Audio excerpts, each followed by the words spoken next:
Bhimavaram DSP వ్యవహారంలో ఇటు deputy సీఎంకి అటు డిప్యూటీ స్పీకర్ రఘురామకృష్ణంరాజు గారి మధ్య మొదలైనటువంటి చిన్న స్పేసు లేకుంటే ఒక చిన్న వివాదం అనేది 24 గంటలో ముగియకముందే రఘురామకృష్ణంరాజు గారి బ్యాక్ స్టెప్తో ముగిసిపోయింది. అండ్ తాజాగా ఈరోజు రఘురామకృష్ణంరాజు గారి వ్యాఖ్యలు చూస్తే బహుశా టీడీపీ జనసేన, సరే జనసేనలో ఏముంది కానీ ఇప్పుడు ఆ టీడీపీలో ఎవరైనా మనుగడ సాధించాలి అంటే, లేకుంటే ఆ టీడీపీలో ఎవరైనా కనుక కనీసం ఆ పార్టీలో యాక్టివ్గా ఉండాలి అన్న ఈ జనసేన అధ్యక్షుడికి అణిగి మణిగి లొంగి ఉండక తప్పదు అనే ఆ క్లియర్ కట్ సంకేతాలు అయితే కనిపించాయి. ఎందుకంటే ఈ జనసేన లేకపోతే మనం లేము అని టీడీపీ అధినేతల్లో ఉన్నట్లుంది, ప్రభుత్వ పెద్దల్లో ఉన్నట్లుంది.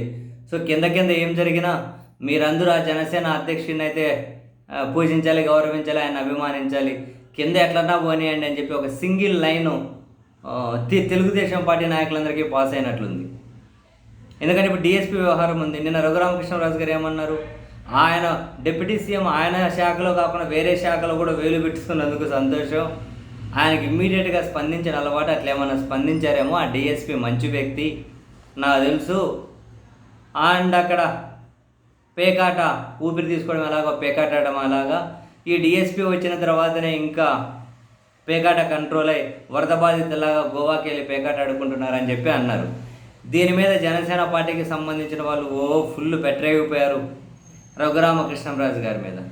సో 24 గంటలు గడవకముందే రఘురామకృష్ణ గారు పీచే మోడ్ ఈరోజు విశాఖపట్నంలో డిప్యూటీ స్పీకర్ గారు పర్యటించుకుంటూ మళ్ళీ అంశం మీద స్పందించి, అయ్యో నేను కూడా ఆయన అభిమానినే,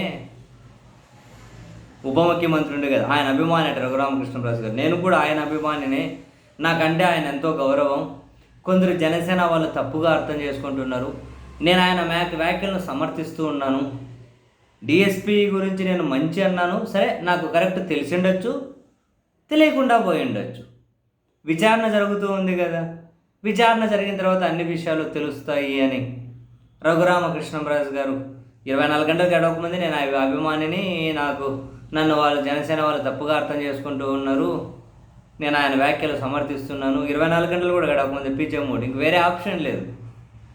బాగుంది. ఈ జనసేన అనే అతని బలం ఎంతో తెలియదు కానీ అదేదో అంటారే, ఆయన ఈ జనసేన పార్టీ టీడీపీతో కలిసినంత వరకే ఈయన బలం కనిపిస్తూ ఉంటుంది. లేదు బయటకు వచ్చి ఇండివిజువల్గా పోటీ చేశారనుకోండి, ఆ బలం గిలం ఎక్కడుండేది కూడా కనపరాదు. ఇంకా టీడీపీకి కూడా తప్పదు, ఈయన కలిసి ఉంటేనే వాళ్ళకు అధికారం అనేది వాళ్ళ ఫీలింగ్. సో మొత్తం మీద వీళ్ళిద్దరు తిట్టుకున్నా కొట్టుకున్నా ఏం చేసుకున్నా విడిచి ఒకరిని విడిచి ఒకరు పోటీ చేయలేరు, పోటీ చేసినా కూడా నిలబడలేరు. ఈ కన్క్లూజన్ అయితే వీళ్ళకి చాలా క్లారిటీగానే ఉన్నట్లుంది కన్క్లూజన్ మాత్రం.